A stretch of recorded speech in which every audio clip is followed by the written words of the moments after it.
Muy buenas, estudiantes del curso de historia. Hoy vamos a ver la clase número 7 y vamos a hablar de la formación y fracaso de la República Federal Centroamericana.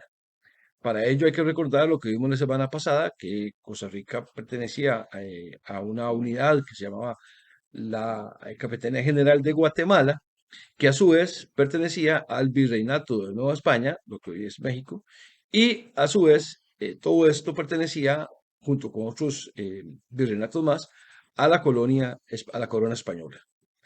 Entonces, cuando se da la independencia, en 1821, 15 de septiembre, lo que se independiza es Centroamérica como una unidad.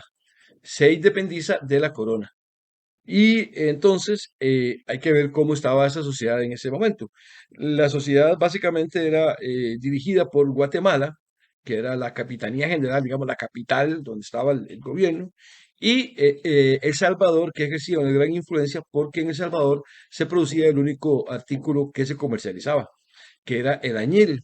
El añil es una planta cuyo fruto sirve para teñir el ropa. Y en aquel tiempo, por supuesto que no es como ahora, que uno va ahora a la farmacia o al supermercado y se compra el tinte que quiere y tiñe lo que uno considere que debe teñir. En aquel tiempo, pues no había nada de eso y la ropa se teñía con artículos naturales. Entonces, añil era uno de esos, que el añil era muy apreciado en Europa por la gente que tenía ropa, por la industria, digamos, de la ropa, y entonces pagaba muy bien. Las otras provincias, sobre todo Honduras y Nicaragua, y en alguna medida Costa Rica, lo que hacía era que suministraban la comida a Guatemala y a El Salvador. ¿Cómo se personalizaba eso? Bueno, era básicamente ganado y granos básicos, cuestiones agrícolas. Esa era como la lógica que imperaba.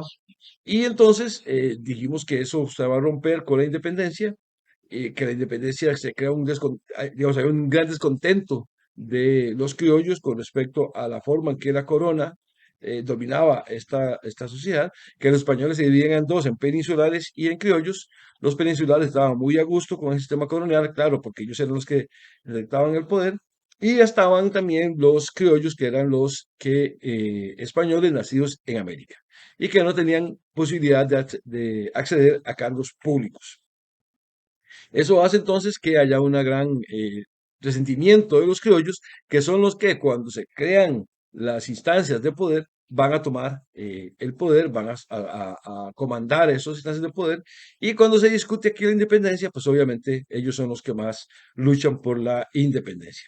Bueno, a lo que vinimos, se da la independencia y ya no hay marcha atrás, pero se suscitaron, digamos, tres tesis fundamentales para discutir una vez hecha realizada. La primera tesis era que algunos sectores, sobre todo los peninsulares, o sea, los españoles nacidos en España, y la Iglesia Católica van a luchar porque volvamos a ser colonia de España. O sea, que no, que rompamos la independencia.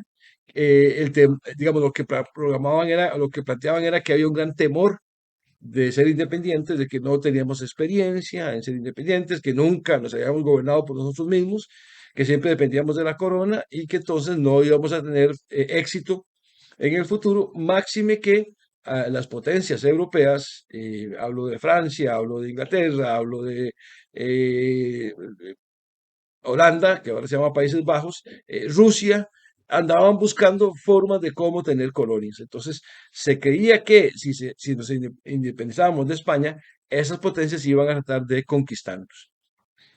Entonces, esos sectores más conservadores, la Iglesia Católica y los peninsulares, luchan, proponen y tratan de que se eche marcha atrás a la independencia y volvamos a ser colonia española. Sin embargo, este pensamiento, esta idea tenía muy pocos adeptos dentro de la gente que tomaba decisiones y pierde, digamos, esa opción, no toma fuerza, no es aceptada por la mayoría y se desecha. La segunda opción era que más o menos es parecida, digamos, porque decía que efectivamente no teníamos experiencia en ser independientes, que era muy arriesgado hacerse independiente y que era mejor depender de alguien. Entonces, porque si no quedábamos a expensas de las potencias extranjeras, de que no teníamos experiencia, de que no sabíamos cómo autogobernarnos, etcétera. Y lo que proponen es que nos unamos al imperio mexicano de Iturbide. Agustín de Iturbide era un general muy importante en México, que una vez que México se independiza, pasa a ser el jefe, digamos, de ese territorio, al cual declara imperio y él se proclama emperador de México. Ese tenía muchos adeptos, digamos, incluso dentro de gente progresista que decía, sí, es que ser independientes es muy complicado, mejor depender de algo, somos como huérfanos que no podemos caminar solitos. Se está en esa discusión y se comienza a debatir si nos formamos dentro del Imperio Mexicano o no, cuando Iturbide se convirtió en un díscolo, ¿verdad? Muy errático, decide viajar a España a pedirle al rey Fernando VII que retome a México como colonia, o sea, que envíe barcos y toma otra vez el poder como si esto fuera una colonia. Fernando VII no le da mucha bola porque él estaba muy ocupado, digamos, recuperando el poder luego de la toma de los franceses. Y Iturbide se devuelve a México, habiendo fracasado con esa idea, pero en el interín, porque no es como antes, que usted va un día y puede el viaje a Europa, lo puede hacer en 3 días, digamos. A aquel tiempo eran semanas, porque era en barco. Y en ese interín, en ese viaje que hace Iturbide a España y el regreso, los generales de él, de sus segundos, sus compañeros de armas, le hacen un juicio y lo declaran culpable de traición al imperio mexicano y lo condenan al fusilamiento. Ese efectivamente se lleva a cabo en Tamaulipas el 19 de julio de 1824, con lo cual ya no hay posibilidades de integrarse al Imperio Mexicano de Iturbide, primero porque ya no se Iturbide y luego porque México entra en una guerra civil, en una crisis muy importante. Queda la tercera opción. La tercera opción es crear una República Federal Centroamericana, la cual nace a la vida jurídica el 22 de noviembre de 1824, o sea, prácticamente 3 años después de la independencia, y se acaba el 19 de noviembre de 1939. Ese periodo de la República Federal Centroamericana va a ser un periodo muy convulso, de mucha guerra, de muchas complicaciones a nivel político, económico, etcétera. La élite de El Salvador y de Guatemala interpretaron que esa era la mejor salida porque se garantizaba primero una unidad geográfica más o menos grande y que se basaba básicamente en que El Salvador iba a producir añil y Guatemala iba a ser la parte administrativa de la República Federal Centroamericana. Había gran temor de parte de muchos miembros de la élite centroamericana porque creían que al ser un país independiente no tenía experiencia, no tenía fuerza, no tenía poder, no tenía un ejército que la defendiera ante las amenazas que se planteaban de potencias extranjeras, sobre todo Inglaterra, que ya tenía presencia en Belice, Francia, que ya tenía colonias en América como Guadalupe, etcétera, y también de Holanda, que ya tenía también colonias en el Caribe, Curazao y las demás, y también estaba el Imperio Ruso, que tenía grandes ambiciones de tener gran presencia fuera de su territorio. Y no olvidemos también Estados Unidos, que Estados Unidos comienza una etapa de expansión muy importante en esa época. Entonces, se decía que Centroamérica iba a ser presa fácil de los demás imperios o de los imperios. Sin embargo, bueno, esa tesis, esos temores terminan resolviéndose y se crea la República Federal Centroamericana. El problema es por qué fracasó la República Federal Centroamericana. Bueno, básicamente vamos a decir que la República Federal Centroamericana, el grave problema o gran pecado de la República Federal Centroamericana es que tenía un poder federal muy pequeño, muy limitado. Es decir, las repúblicas federales, como Estados Unidos, como Brasil, como México, se basan en un poder federal fuerte y los estados tienen cierta autonomía con respecto al poder federal. Por eso en Estados Unidos vemos que hay una ley federal, pero también cada estado tiene su particularidad. Algunos aceptan el aborto, otros no. Unos aceptan el uso de la marihuana en forma recreativa y otros no, etcétera. Depende de cada estado. Pueden, digamos, tener una política diferente a la política federal, pero la autonomía es muy regulada, digamos, no es tan amplia.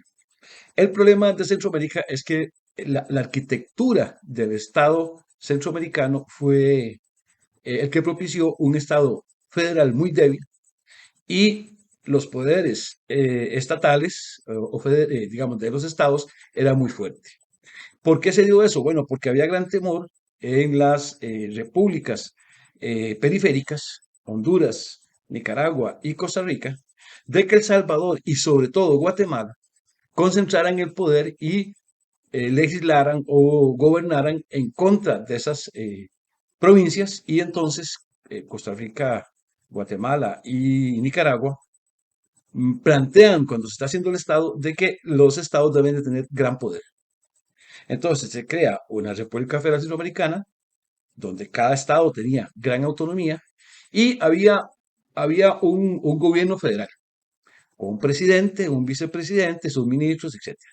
Había un ejército federal, había una corte federal, había una asamblea legislativa federal, un poder electoral federal, pero en cada estado también tenía esas cosas. Entonces, cada estado no tenía su presidente, sino que se llamaba jefe de estado. Tenía su vicejefe de estado. También tenía su propio ejército. También tenía su asamblea legislativa. Tenía su corte y tenía su aparato electoral. Entonces, ¿qué pasa? Que los poderes en cada estado eran muy fuertes con respecto al poder federal. Entonces, lo que pasaba es que digamos, la Asamblea Legislativa Federal aprobaba una ley, digamos, la eliminación de la pena de muerte. Pero la Asamblea Legislativa de Guatemala ratificaba la pena de muerte. La de El Salvador también, la de Costa Rica tal vez la vetaba, se la prohibía, pero ya El Salvador y Guatemala sí la habían aprobado. Luego había un ejército federal, pero ese ejército federal era más débil que el ejército de Guatemala. Entonces, no puedes gobernar cuando hay un poder que tiene más poder que vos. Entonces, y así todo, ¿verdad? La corte resolvía un caso, la corte federal, pero al mismo tiempo ese mismo caso se llevaba a la corte de Guatemala y fallaba diferente. Entonces, no era un desorden, no hubo, digamos, un poder fuerte, un poder que gobernara, sino que fue muy complicado. Los jefes los presidentes de la República Federal Centroamericana tenían poco poder, aunado a que había grandes problemas de comunicación. Acordémonos que el acta de independencia de Guatemala a Costa Rica duró un mes en llegar. Entonces, el gobierno federal en Guatemala tomaba una decisión y la comunicación de esa decisión llegaba con un mes de retraso a Costa Rica, por ejemplo, cuando ya la situación había pasado, cuando ya era otra la realidad. Entonces no había, digamos, como un poder expedito, no había toma de decisiones expeditas, sino que todo era muy lento. Otro elemento, digamos, importante es que en ningún país de Centroamérica se creó un sentimiento de unidad. Es decir, nadie creía o nadie pensaba estar en un país que se llamaba Centroamérica. Sino que si usted va al Parque Central de Costa Rica o de Cartago y usted preguntaba, decía, no, yo soy costarricense. Si ibas al de Managua, decía, no, yo soy nicaragüense. Y así sucesivamente. No había una unidad, digamos, como ahora que la persona de Limón es tica, de Guatemala, de Guanacaste, de San José, de Heredia, etcétera. O en Estados Unidos, una persona de Nueva York, de Connecticut, de donde sea, es estadounidense. Entonces, ahí no existía esa posibilidad. Además, otro grave problema que se presentó con la República Federal Centroamericana es que hubo constantes guerras. Como el poder del presidente federal era muy débil, los estados como El Salvador y como Guatemala se rebelaban contra el poder federal. Entonces hubo constantes guerras, hubo muchas guerras.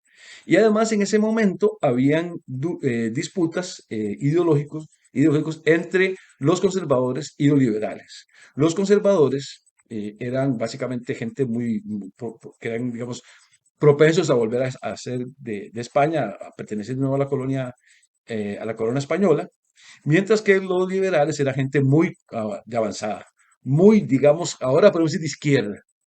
Y los conservadores en aquel tiempo, como se que eran de derecha, para situarnos. Entonces, había lo que se llamaba el caudillismo, sobre todo el caudillismo militar. Entonces, si usted era un caudillo liberal, le iban a salir opositores, digamos, caudillos conservadores. Entonces se dieron muchas guerras por fines ideológicos, por problemas de caudillismo y además hubo problemas de límites, problemas, choques que habían entre estados. Entonces guerras entre Salvador y Guatemala, entre Guatemala y Honduras, en fin, eso fue un periodo muy, muy convulso, muy de grandes problemas a nivel social. Entonces, no hubo, digamos, un poder. Eh, los presidentes de Centroamérica, Arce, Francisco Morazán, etcétera, tuvieron poco poder, digamos, para someter a su autoridad a los gobernadores o los jefes de Estado de Guatemala y Honduras, sobre todo. Guatemala también sigue pensando en que es la Capitanía General, sigue tratando de mandar con todo Centroamérica, que era lo que querían evitar Honduras, Nicaragua y Costa Rica cuando hicieron esa ley o esa constitución federal para que no tuviera tanto poder Guatemala, pero decíamos, aún así, Guatemala pretendía seguir siendo la capitanía general y eso también suscitó muchos problemas entre los estados. Morazán fue el último gran líder de la República Federal Centroamericana. Él era hondureño y él tuvo muchas guerras, tuvo que lidiar muchas guerras para mantener la República Federal, porque él era un abanderado de la República Federal. Él fue el último líder, digamos, de ese periodo convulso y era un liberal, así como carta cabal. Él logra unir por algún tiempo a Centroamérica, pero al final es derrotado militarmente por Guatemala y lo mandan al exilio. Ahí lo mandaron a Perú a vivir el exilio. Cuando estaba en Panamá, camino a Perú, fue liberado por algunas gentes que pensaban como él en Panamá y él llega a Costa Rica. En Costa Rica, los liberales lo nombran presidente, pero los liberales, los costarricenses, al nombrar presidente de Costa Rica a Morazán, lo que querían era que Morazán utilizara toda su fuerza, todos sus contactos, todas sus ideas para hacer grande Costa Rica, para hacer un país. Pero él tenía su propia agenda. Morazán creía que eso no era lo que había que hacer, que lo que había que hacer era recuperar la República Federal, volver a instalar a la República Federal en Centroamérica.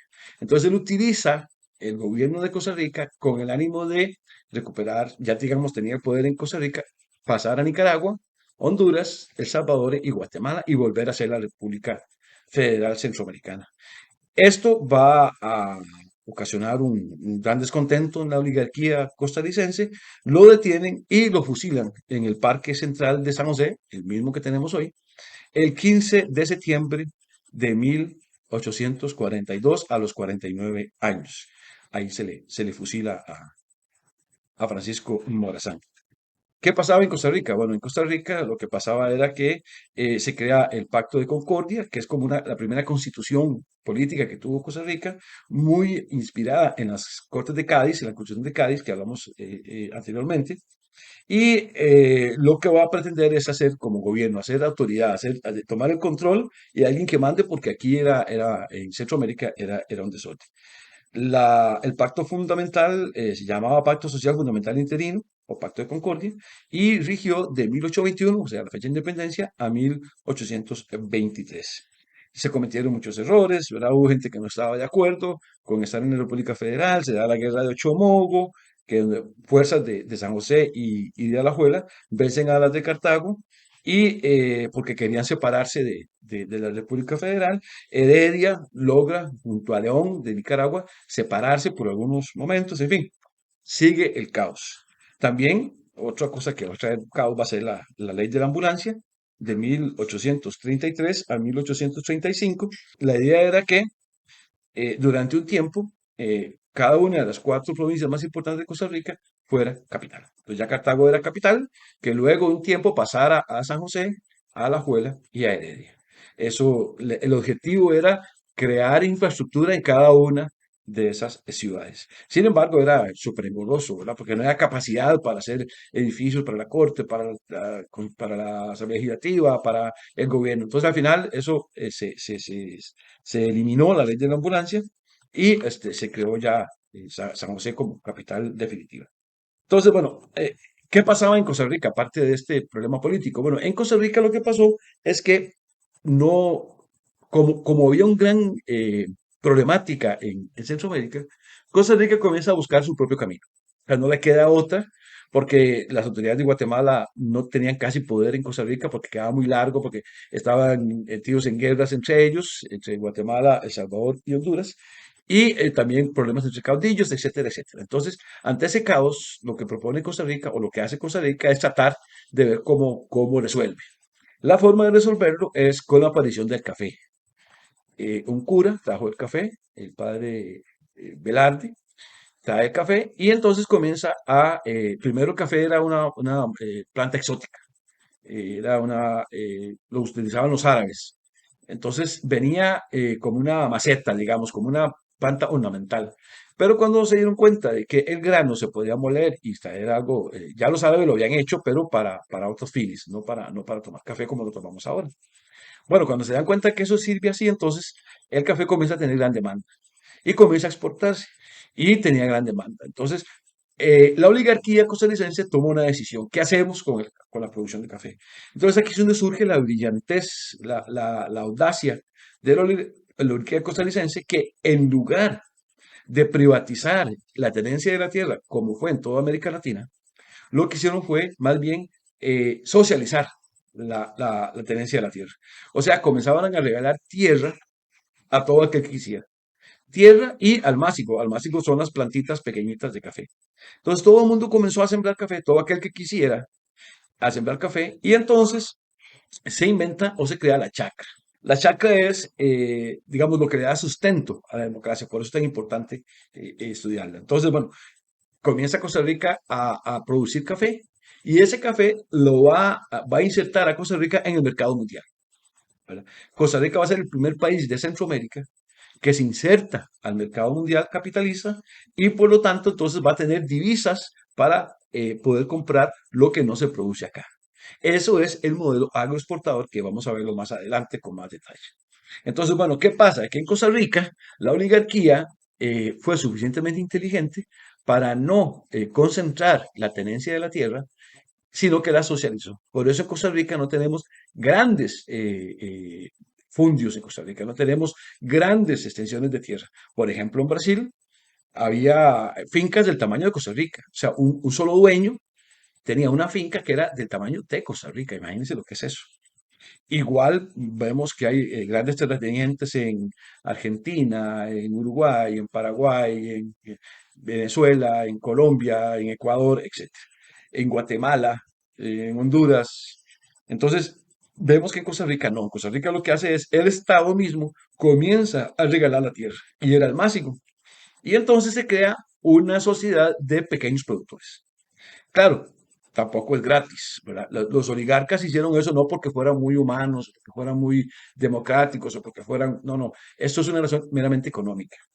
La oligarquía costarricense no quería asumir los riesgos de la producción. Para producir café se necesitan tres cosas. Primero, la producción. Segundo, la torrefacción. Y tercero, la comercialización.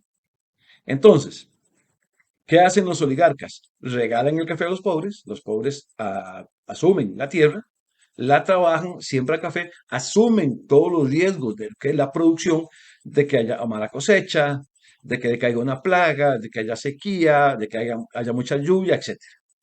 Pero aún así lo asume. Y se autoexplota él y su familia para poder tener un buen café.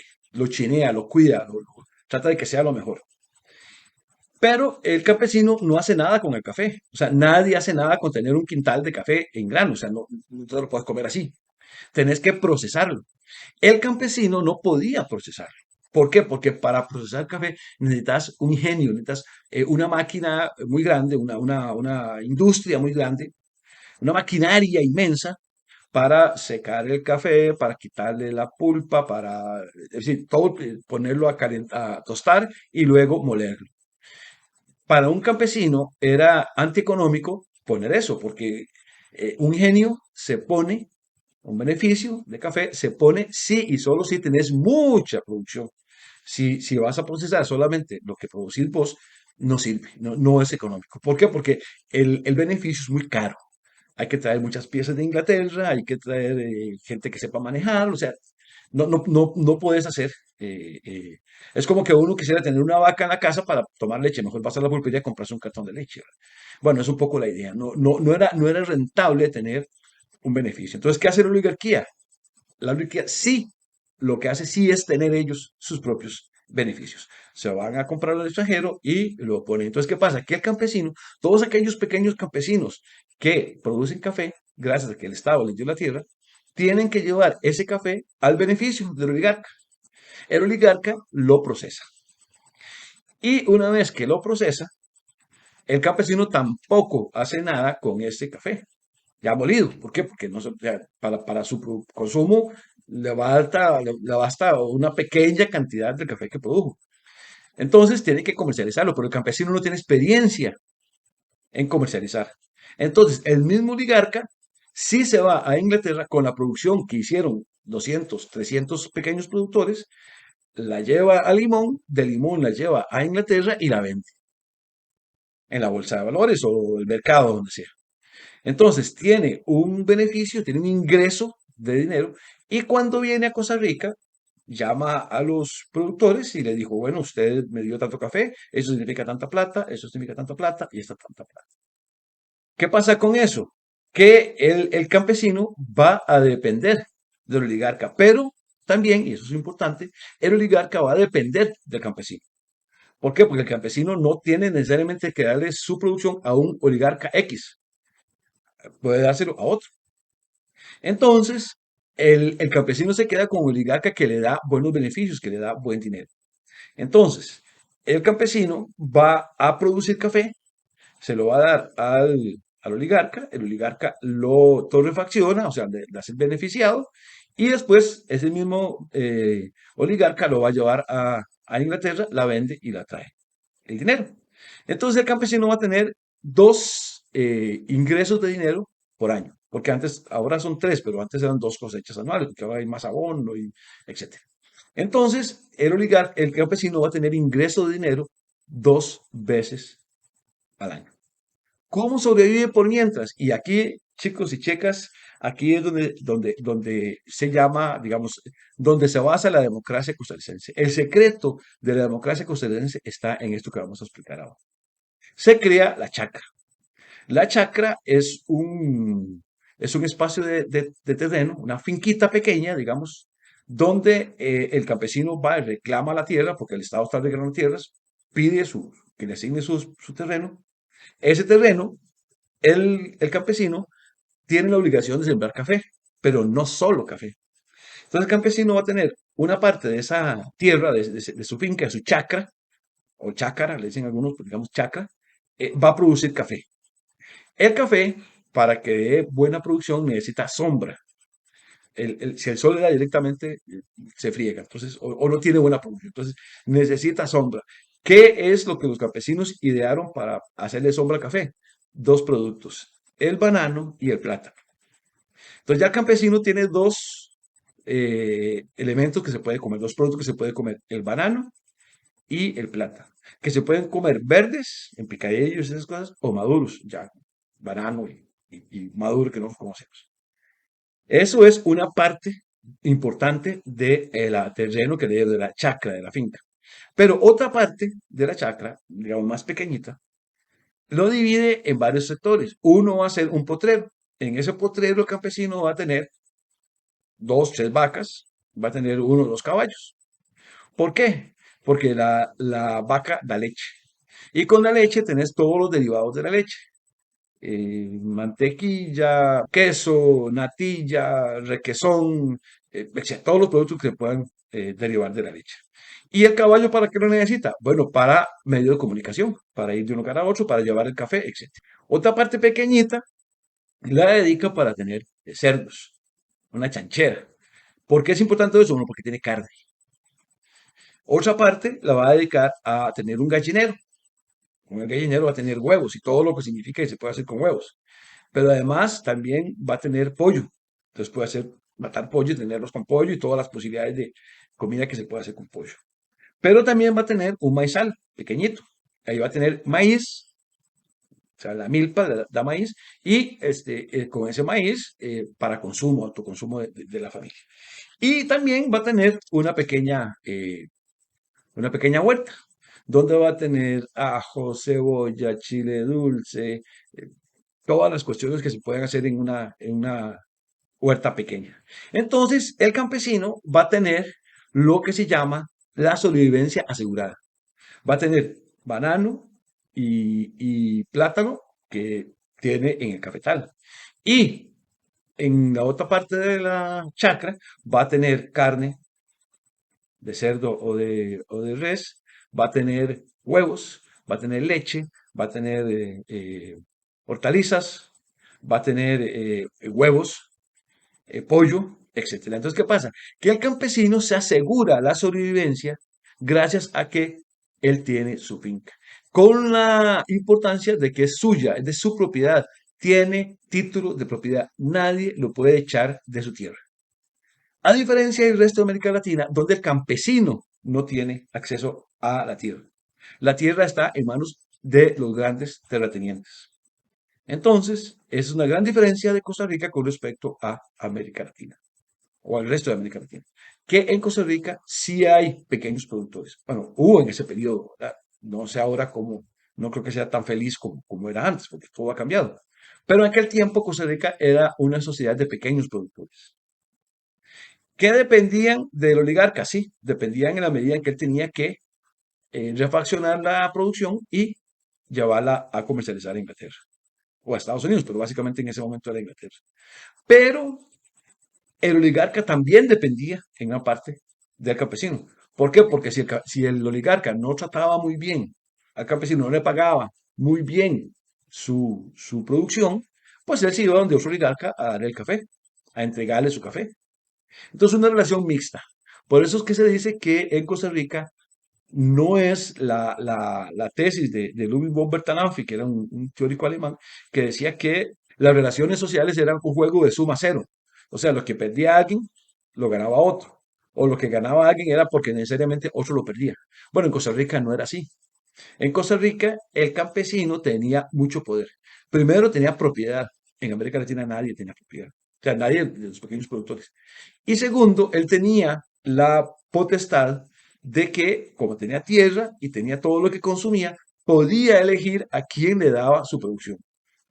Entonces, el que le diera más. Porque digamos que yo era un oligarca, yo recibía el café de mucha gente, yo apuntaba cuánto me dio cada uno, lo llevaba, lo primero lo fraccionaba, o sea, lo procesaba, lo convertía en café en polvo, lo llevaba a Inglaterra, me pagaban X cantidad de dinero, pero esa X cantidad de dinero yo le rebajaba lo que cobraba yo por la torrefacción, o sea, por el procesamiento del café, me dejaba una parte por mi participación en la comercialización y el resto lo repartía entre los pequeños productores. Pero también hay un elemento vital y es que el campesino va a tener la potestad de decir a quién le entrega el café. Eso va a ser fundamental porque si un oligarca no lo trata bien, si un empresario, gran empresario que se dedica a torrefaccionar el café y a comercializarlo, si no le paga bien, pues se va. Y un elemento muy importante y es que las ganancias que va a tener el campesino la va a redistribuir, la va a reinvertir. ¿Cómo lo va a reinvertir? Bueno, muchas cosas, pero principalmente eran dos. Una era mejorar las condiciones de su chacra, comprar mejores abonos, comprar más chanchos, comprar más gallinas, comprar más caballos, comprar una carreta nueva, ampliar su casa, porque ya tuvo más hijos, etcétera. Pero también, y eso va a ser fundamental en la historia de Costa Rica, la va a dedicar una parte importante a la educación de sus hijos. ¿Por qué? Porque el campesino entiende que una forma de mejorar la vida de sus hijos es dándole educación. Los campesinos en Costa Rica eran, digamos, eran prácticamente iletrados, pero sí entienden que sus hijos, el futuro de sus hijos está, digamos, directamente relacionado con su educación. Entonces, en Costa Rica surge la necesidad de que los campesinos o de que los hijos de los campesinos estudien. Por eso es que en Costa Rica la gran mayoría de la población sabe leer y escribir, son alfabetas. Muy contrario a otras sociedades. En Guatemala el grado de alfabetismo es inmenso, ¿verdad? Muchísima gente no sabe leer ni escribir. Igual en Ecuador, igual en Bolivia, igual en casi todas las regiones de América Latina. Los que tienen mejores índices son Costa Rica, Uruguay y Cuba. Pero los demás países es escandaloso la gente que no sabe leer y escribir. Veamos en Costa Rica, es todo lo contrario. Yo les pregunto a ustedes, ¿conocen a alguien, digamos, de su generación que no sepa leer y escribir? Estoy seguro que si acaso uno me dirá que sí, si acaso una persona. ¿Por qué? Porque en Costa Rica siempre, históricamente, ha habido una gran preocupación por la educación, porque la gente estudie. Y por eso se crean colegios, el Liceo Superior de Señoritas, el Liceo de Costa Rica, el San Luis Gonzaga de Cartago, el Instituto de Alajuela y montones de escuelas. Y dentro de ellas el edificio metálico, que lo vamos a ver en la visita guiada. Entonces, bueno, Costa Rica comienza a tener una gran capacidad de gente estudiando. Por eso entonces decíamos que históricamente Costa Rica ha tenido un gran nivel cultural, o por lo menos de alfabetismo. Eso va a ser fundamental. Ese es, chicos y chicas, uno de los grandes secretos de la democracia costarricense. La chacra como institución que va a surgir cuando el pequeño productor tiene acceso a la tierra, ya que la oligarquía no puede asumir la producción del café, le da la tierra por medio del Estado al campesino, el campesino asume esa tierra, en una parte siembra café con banano y plátano para darle sombra, en otra tiene su potrero con vacas, bueyes y caballos, en otra partecita tiene, claro, no muchos, sino que son poquitos, tiene sus cerdos, 10, 5 cerdos, 4 cerdos, que sean, tiene sus gallinas, su gallo, ahí tiene huevos y tiene todo lo que se puede sacar de ahí, tiene su propia hortaliza, propia huerta, ahí donde producen las hortalizas, su propia milpa para producir maíz, etcétera. Y tiene una casa que además, que se llama el solar, va a estar rodeada, va a estar compuesta por casa y árboles frutales, donde también va a tener algo que comer. Entonces, eso va a ser un gran elemento que va a diferenciar a Costa Rica del resto de América Latina, porque el campesino va a ser dueño de la tierra. Muy diferente al resto de América, donde el campesino no tiene acceso a la tierra, o es muy poca. Y no va a haber grandes terratenientes como en el resto de América Latina, sino que aquí van a ser pequeños productores. Pequeños productores que van a tener acceso legal a la tierra, que van a tener la posibilidad de vivir en ella toda su vida. O sea, nadie los va a poder echar porque tienen un título de propiedad. Por eso, los intelectuales dicen que el bien más preciado que ha tenido Costa Rica es su tierra. Nadie puede sacar a un campesino de su tierra. ¿Por qué? Porque para el campesino es morirse que le quiten su tierra. Entonces, en esa tierra, en esa chacra, el campesino tiene todo lo que necesita. Son muy pocas cosas las que no tiene. Sal, que si yo, que viene del mar, o sea, dulce, que ya necesita pues caña de azúcar y proceso industrial, etcétera. Pero digamos, en general, casi que lo tiene todo. Y a raíz de que asume la producción de café, se preocupa porque el café sea bueno, que tenga buena calidad. ¿Por qué? Porque el café se tasa o se tiene precio de acuerdo a su calidad.